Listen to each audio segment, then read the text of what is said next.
Finance and Corporate Affairs Minister of India, Ms. Nirmala Sitharaman, to deliver the special address to the business leaders of India.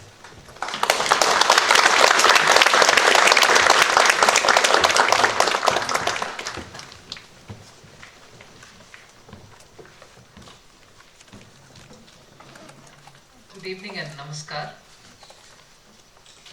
It gives me great pleasure to be among the best of and the stalwarts of Japanese business, and to have the Indian Embassy organize this program is indeed very fitting,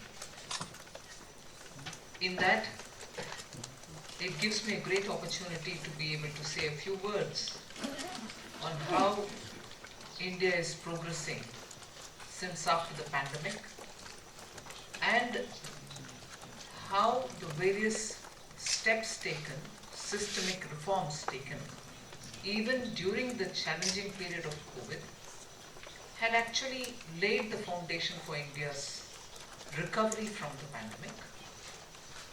And to add a few words about how Prime Minister Modi looks at the next 25 years for India. The next 25 years being very important in that it leads to 2047, which marks India's 100th year of independence from the British rule. So, Prime Minister Modi had emphasized and laid a dream before the country that 2047, India should be a developed nation, for which measures will have to be taken in so many different areas and at so many different levels, so that we overcome what I would like to call several missed opportunities of earlier days, when India had the chance for giving itself a push to start running, whereas for several reasons which I don't want to get into details of, we had missed those opportunities. But now is the time when we think so many different things are going in India's favor, so that if we genuinely put in a lot of effort, we can really catch up and reach 2047 as he has laid out for us. So this period, 25 years, which we call it as Amrit Kal, Amrit in Indian languages refer to that nectar which is life-giving. It's a nectar which gives a new life, of freshness of life, and in fact life itself. So this period is being called so. And February 1st, 2023, this year, we laid in the Parliament the first budget for this 25 years. And therefore this was not a budget just for this financial year, but had several features which will lay the foundation and also strengthen the foundation for leading us up to 2047. Some of which I want to highlight here, so that you're all very experienced businessmen. You are experienced and also know the importance of a globalized business world. When I say that, it is not just what I've read from textbooks from my school days. I certainly do immediately relate to certain important aspects of Japanese economic revival, restructuring yourselves, whether it is from the days of Meiji Restoration, or even the way in which you have reordered yourself post a complete devastation post the Second World War, and shown the world how you can reach levels of perfection, levels of achievements which countries can get inspired by. So the few features which I want to highlight are on the larger understanding that in this 25 years, the government shall focus on 4 I's, as I call it. I, meaning the letter I, which is used for information, I for ice, and so on. So the letter I is what I want to play on. 4 I's. The first one is infrastructure. which includes not just the physical infrastructure, but infrastructure for the digital and the virtual world as well. Second is investments, both domestic and foreign. Third is innovation, which is what has made a lot of difference for India, particularly in having achieved the digital payment revolution that India has gone through between 2020, 21, 22.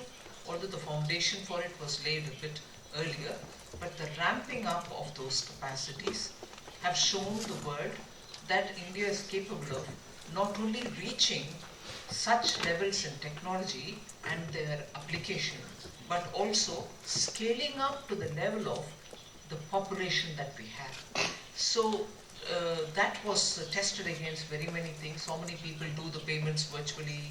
How many people have taken up to paying and keeping their accounts digitized?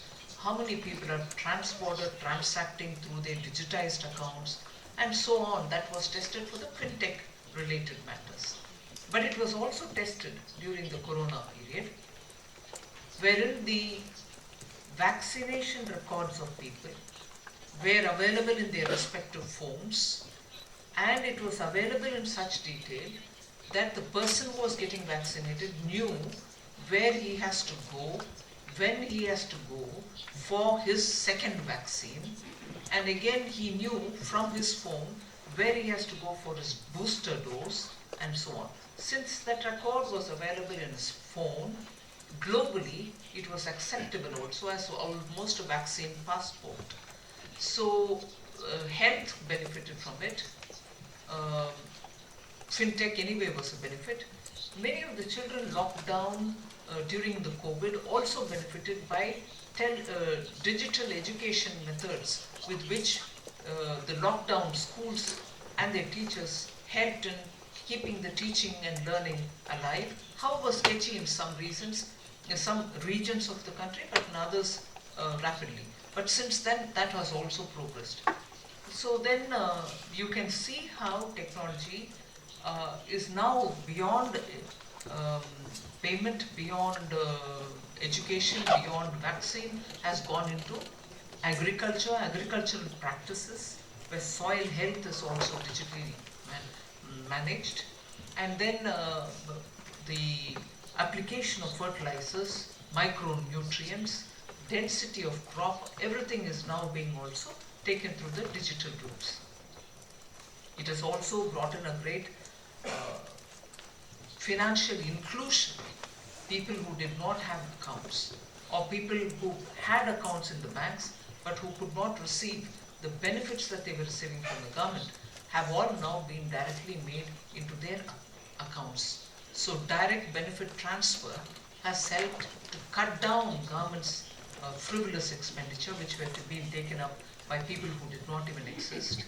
So at one point, the government measured what actually was the benefit of bringing in the direct benefit transfer, and it transpired that over 44 different schemes that government was doing.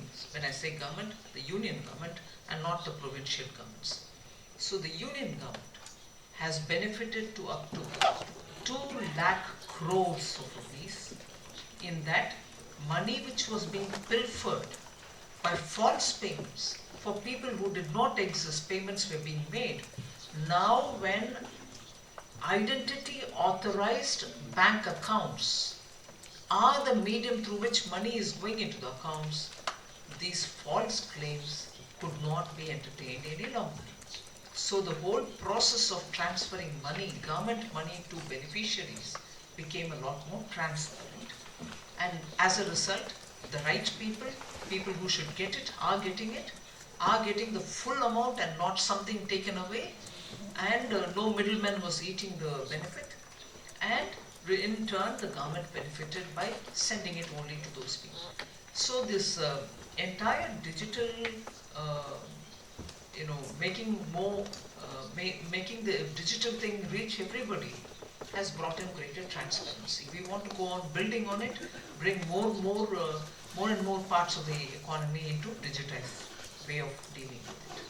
And therefore the 4 I's, investment I said is the first, second is the Infrastructure is the first, investment is the second, innovation is the third, where I'm still elaborating by saying more and more innovation towards bringing in greater technology into the lives of common people so that they can understand what it means to them, and because it means something to them, they are able to adapt to it and show the world that the technology is scalable. Equally, it is benefiting everybody. And in fact, in the recent meeting, in the World Bank and IMF meeting in Washington, this was a big discussion point. A lot of countries took keen interest. Even if they didn't want the entire India stack, at least that which they want, India is willing to share with them so that they can benefit from what India has achieved in terms of technology. And the last of the I's is inclusive, so that every citizen of India benefits from it, and benefits not directly also, but every other way. So for that we need to get a lot more resources reaching every level, the local villages level, or far-flung islands, or mountain hamlets, everywhere this has to reach. So if these are the four guiding principles, the plan for the 25 years emanate from it, and in that two items I want to draw your attention to, the third which falls in place naturally. This budget we have also announced that India will have centers of excellence in AI research, artificial intelligence related research. So we have the manpower which is very skilled in this area. We are setting up excellent centers of excellence for it. That will benefit the future generations also. Second, we are looking at skilling people in artificial intelligence and use of Web3, so that the talented young population of India, as you're aware, we have more than 60% of our population in the productive age group. So they can use these technologies and bring greater solutions which are going to be available for everybody in the world. So skilling, the first one being artificial intelligence. In the last year's budget which we announced, and this year it's taking a lot more formal shape, is the hydrogen mission. India's hydrogen mission is kicked off very well, and now that we are also compliant with many of the nationally determined goals, commitments given for the greening of our economy, Paris commitments were fulfilled. Now in Scotland, Prime Minister has given an even more ambitious NDCs, particularly in the renewable energy. In the renewable energy space, we had already committed ourselves with 175 gigawatts of solar energy, which was already achieved, and achieved with India's own funds.